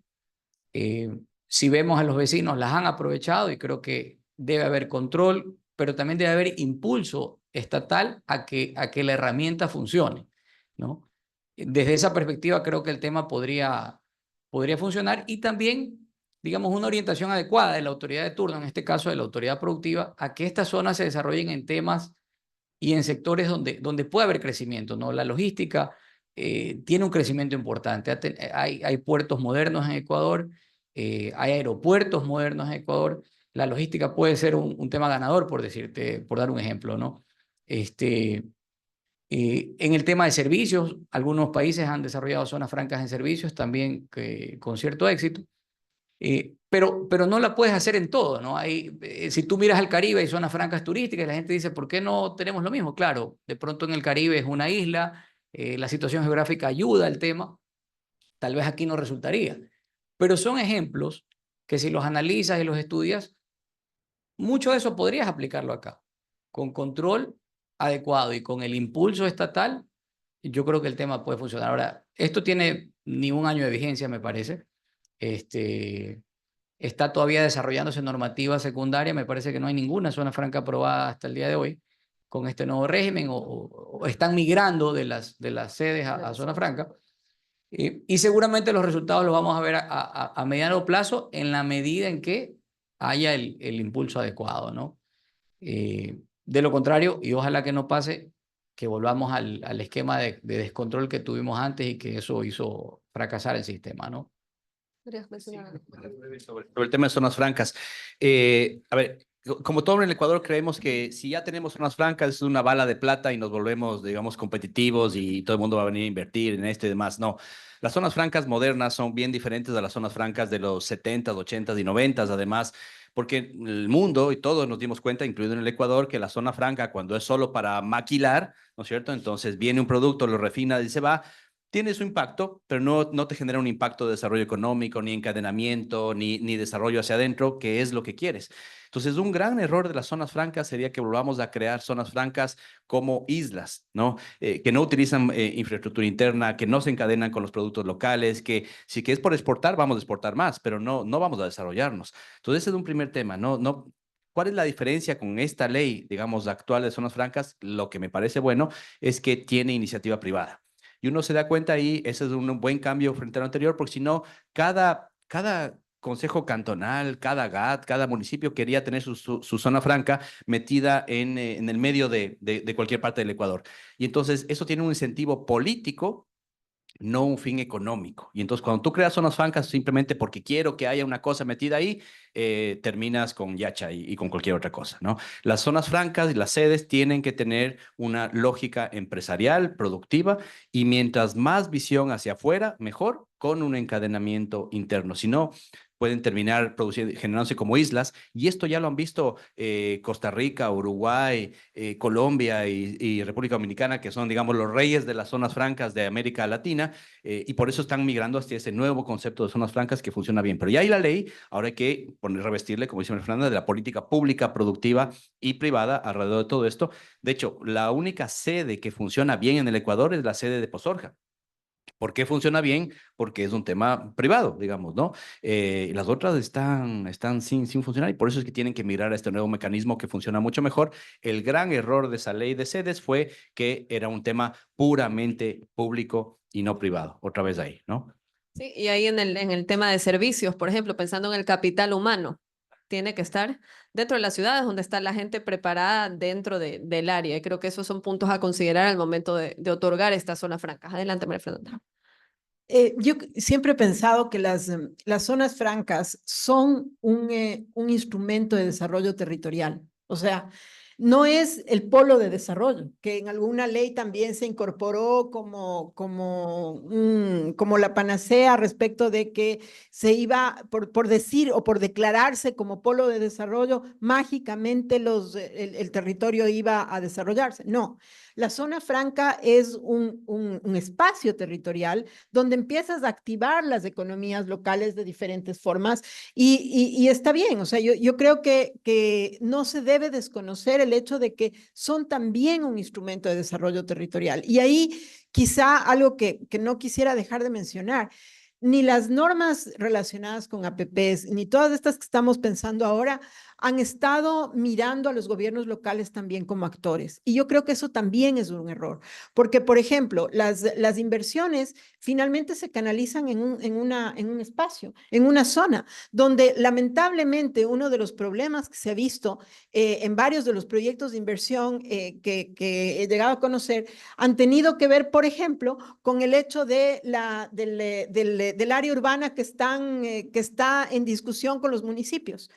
Y el municipio no le interesa darle el permiso o es también un instrumento negativo para activar o no una inversión en determinada zona. Cuando si miramos desde el punto de vista integral, una inversión también requiere, por un lado, el respaldo del gobierno central, digámoslo así, a nivel legislativo, pero también el conocimiento y la planificación relacionada con, que es una de las competencias de los gobiernos locales, todo lo que tiene que ver con planificación urbana, por ejemplo. Lo mismo ocurre en APPs, es decir, cualquier inversión se canaliza finalmente en el territorio. Entonces, sí hay que hacer una lectura desde la política pública mucho más integral, no solamente desde el punto de vista teórico, sino también práctico en relación con el relacionamiento, valga la redundancia, de los gobiernos locales también. Inclusive considerando los servicios que hay alrededor, la proveeduría y todo, ¿no? Yo creo que esos son puntos importantes a considerar. Voy a dar paso a Julio José, una pregunta específica para ti sobre si la creación de nuevos instrumentos financieros servirían para atraer inversiones, considerando que Ecuador es dolarizado y a veces también pues dependemos de las alzas de las tasas de interés de la Fed. ¿Cómo ves tú ese tema? Sí, no, a ver, definitivamente, para que un país sea competitivo, digamos, en general, requiere un sistema financiero fuerte, robusto, integrado a nivel internacional, y el Ecuador tiene un un sistema financiero robusto, pero no integrado, digamos, no se aprendió de la crisis, tienes instituciones fuertes, pero no tienes banca internacional, no tienes project finance, no tienes una serie de cosas que en otros países permite atraer esas inversiones. Entonces, pero hay una gran fortaleza del Ecuador que no terminamos de aprovecharla bien porque pasamos apagando fuegos, digamos, ¿no? Pero es el tema de la dolarización. O sea, la dolarización es realmente un imán de atracción de inversiones, sin duda para el sector real de la economía, ¿no es cierto? Empresas, etcétera, y demás que vengan, pero uno que todavía no logramos desarrollar bien, y hay instituciones tratando de hacer esto. El clúster financiero se creó con esa idea de atraer capitales al Ecuador, ¿no? O sea, fíjense las tasas de interés que tuvimos hasta hace poco, 10, 11, 12% en bancos. Esas tasas de interés no se ven en ninguna parte de América Latina. Entonces, ¿por qué la gente no, por qué los capitales no vinieron como locos a poner plata en el Ecuador en el sistema bancario? Algunos sí lo hicieron, pero no se puede hacer. ¿Por qué? Porque las normativas bancarias en el Ecuador son normativas muy locales, son muy hechas a la medida, digamos, y con una visión política de corto plazo. No estamos con normativa de Basilea III, por ejemplo, que es lo que se utiliza en el mundo. Entonces, los bancos y las cooperativas logran hacer lo que pueden en este entorno que de punto de vista de regulatorio es muy malo. Y entonces eso termina teniendo repercusión sobre la atracción de inversiones, sobre el financiamiento de las empresas, y sobre el costo del capital, ¿no? Porque atraer dinero al Ecuador es difícil, y entonces los bancos lo que tienen que hacer es basarse en los depósitos. Como hay poca liquidez, hay pocos depósitos, tienen que subir la tasa pasiva, y entonces eso te encarece el crédito al final de cuentas. Entonces, si logramos hacer una real estrategia de atracción de inversiones de capital, el crédito se abarataría, tuviésemos más capacidades para atraer incluso banca extranjera que venga a trabajar sobre estos project finance, etcétera, y demás, y eso acompaña. Pero hay un tema interesante, Ana María, y con esto termino. A veces lo que creemos es que primero hay que traer el banco y después hay que traer el proyecto. No, el ejemplo de América Latina es que primero vienen los proyectos. Panamá, por ejemplo, ¿no? En Panamá, bueno, evidentemente con el canal de Panamá y la construcción y la ampliación del canal, lo que hicieron es, ok, necesitamos empresas de todo el mundo que vengan a construir este tema, igual lo hicieron en Costa Rica, y esas empresas vienen con un banco atrás, y ese banco les ayuda a financiarse. Entonces, la inversión extranjera es esencial porque esa es la que te abre la puerta de las multinacionales, y las multinacionales vienen con una línea de crédito atrás, y ese banco se pone mañana en el Ecuador porque le interesa, si es que la normativa lo permite, que sí lo permite en el Ecuador. Pero no hay interés porque no es parte de toda esta ecuación que hemos creado. Perfecto. Una pregunta para los tres que han estado en el sector público. ¿Los servidores públicos deberían tener KPIs para ser medidos?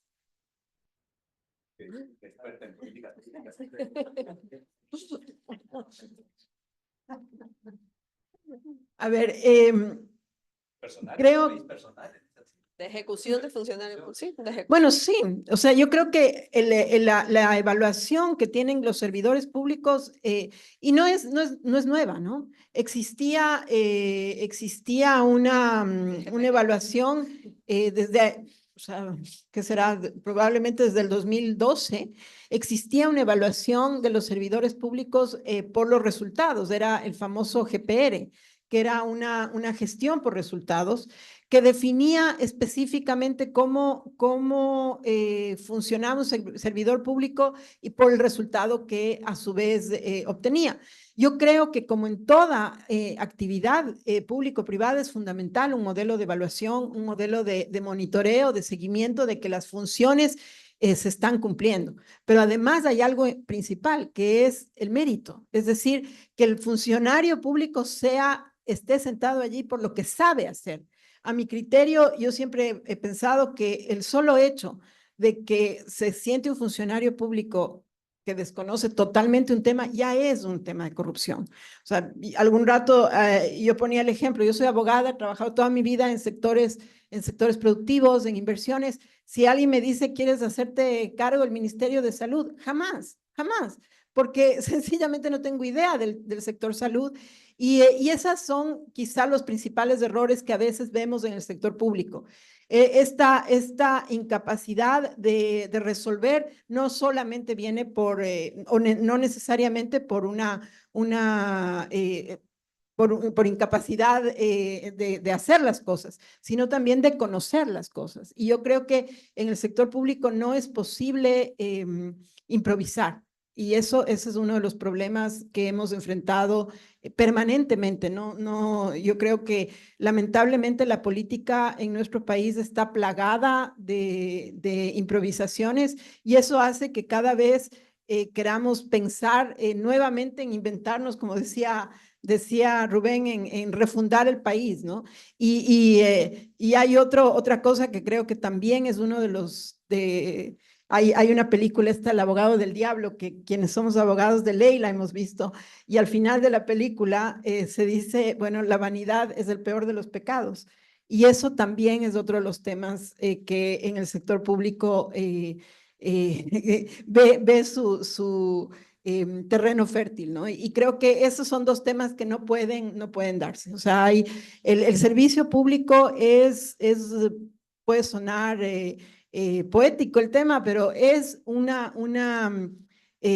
sacrificio desde el punto de vista personal, desde el punto de vista profesional, y debería ser una vocación para quienes permanecen en el sector público o les gusta el sector público, ¿no? Creo que todos hemos estado allí de alguna forma.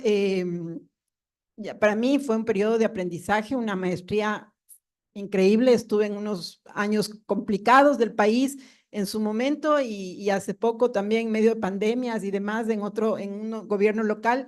Y ahí es cuando uno dice realmente muchas de las decisiones que uno toma van a cambiar el rumbo de las cosas. Entonces, cuando se toma en serio eso, pues ahí ve el tamaño de peso que tienes detrás cuando estás en el sector público, ¿no?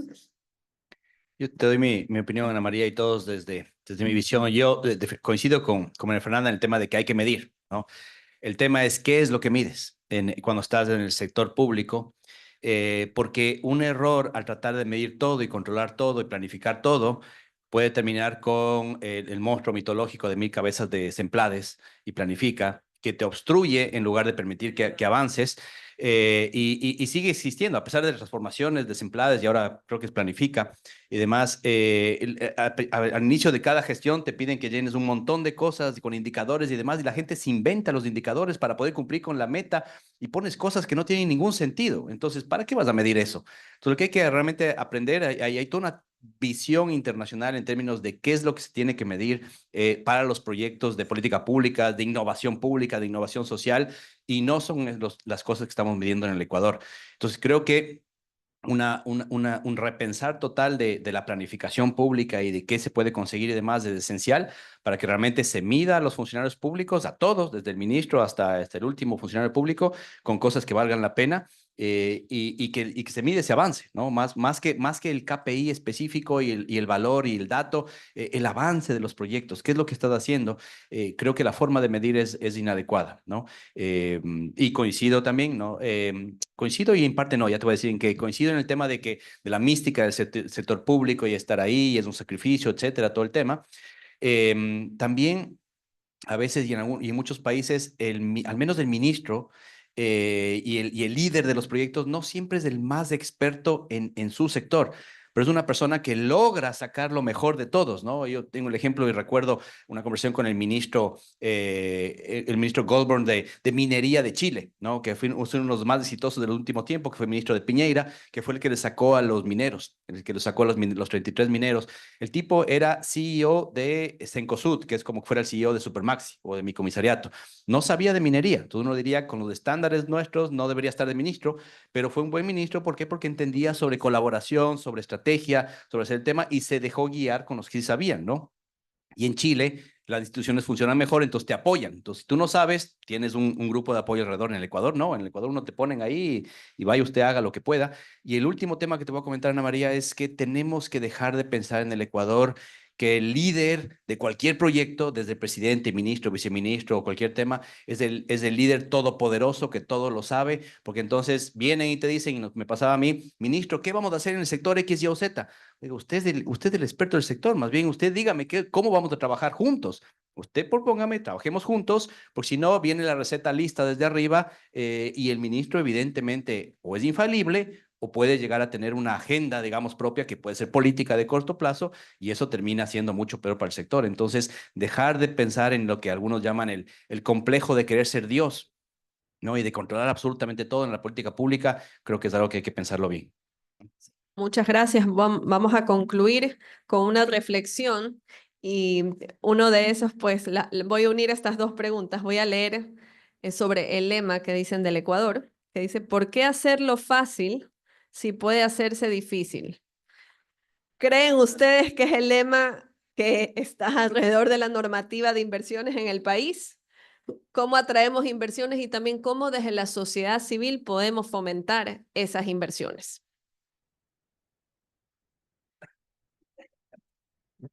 Bueno, yo creo que los hechos ocurridos históricamente en esta materia sí demuestran que lastimosamente hemos seguido ese lema, ¿no? Quien sea de ustedes que se lo inventó, pues es cierto. Lamentablemente, ¿no? Ahora, ¿qué podemos hacer desde la sociedad civil?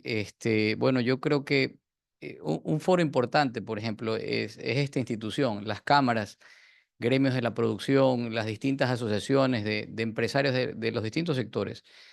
Creo que desde esos nichos se debe trabajar en el fomento de políticas públicas, en propuestas de normativas que ayuden a reformar el Estado en todo lo relacionado con esta materia, ¿no? Yo sí trabajaría y le recomendaría, por ejemplo, a la Cámara de Comercio, al Comité Empresarial, en hacer un planteamiento de reforma normativa desde la misma Constitución. Por supuesto, no son cosas sencillas, no son cosas que se logran de la noche a la mañana, pero para eso está la sociedad civil, para eso se reconoce la iniciativa popular y qué mejor que salga de gremios especializados como estos, en los que con la visión de país que ya tenemos, mucho de lo que se ha dicho aquí y estudios que ya tienen los gremios, propongan cambios que permitan la apertura, tanto en el ámbito comercial como en el tema de las inversiones, quitar restricciones innecesarias que están desde la misma Constitución por temas ideológicos más que técnicos. Y de ahí en adelante hacia abajo, pues debería venir en cascada una serie de cambios que conlleven a establecer políticas públicas de largo plazo, alejadas de visiones partidistas o políticas, ¿no? Yo creo que en la medida en que se haga un trabajo técnico, eso siempre va a ser bien visto. Y me parece que desde esta posición es una posición muy adecuada para hacerlo, ¿no? Yo haría esa recomendación para empezar. Bueno, creo que es verdad un poco este lema, creo que corresponde, yo les decía cuando presentaba al inicio, yo hablo de esto de los ruidos y señales y el reto o el desafío es mantener la señal lo más o por el mayor tiempo posible. Y eso es lo que nos va a dar estabilidad. No solamente es el hecho de mejorar o cambiar. Yo decía también que la norma fundamentalmente o una ley en general es un mecanismo de política pública. Es lo que permite incorporar elementos relacionados con la política pública, pero eso no significa que es perfecta, no, es perfectible, pero eso tampoco significa que se vaya a modificar cada vez y permanentemente, porque lo que logramos con eso es cargarle de ruido a este desafío de estabilidad. Y por otro lado, creo, pensaba un poco en lo que decía Julio José del ejemplo de Chile, efectivamente un ministro líder permite que las cosas sucedan, pero además en un país donde tienes una institucionalidad clara, donde hay una capacidad de identificar que las cosas suceden y cómo tienen que suceder, porque cada uno sabe cómo moverse. Entonces, creo que esta oportunidad a nivel de los gremios, la oportunidad que tenemos como sociedad civil de seguir pensando y analizando y de aportando desde el lado en el que estemos, precisamente en cómo resolver en el tema de inversiones, por ejemplo. O sea, pensar en la importancia de ver las inversiones de largo plazo, pensar en que algún momento tenemos que empezar y pensar que puede ser hoy. Entonces, creo que los gremios tienen una posición fundamental, tienen la capacidad de identificar las experiencias de varios de sus sectores, porque agrupan a varios sectores, y esa posibilidad de documentar esas experiencias, de identificarlas, de traducirlas en lo que podría ser eventualmente propuestas de política pública, yo creo que es una de las riquezas más importantes de estos espacios, ¿no?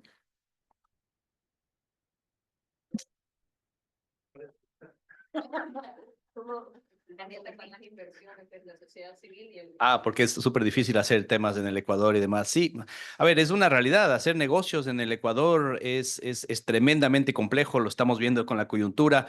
Y por eso, de hecho, es así. Muchas empresas multinacionales mandan a sus empresarios y líderes para que se capaciten en un par de meses en el Ecuador en manejo de crisis, ¿no?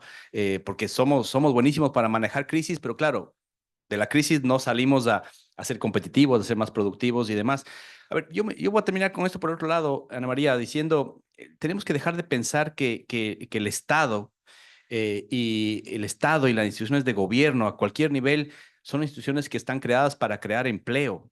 No, no es así. Entonces, defendemos el empleo creado no por lo que hace, sino porque tiene un puesto de empleo. Y eso termina generando una serie de burocracia alrededor de ciertas instituciones que terminan haciendo lo que vemos, que se crea la ley de la ley de la ley y terminamos remachando y parchando los temas en el Ecuador, y eso es lo que está pasando, digamos, con varias leyes, con varias instituciones.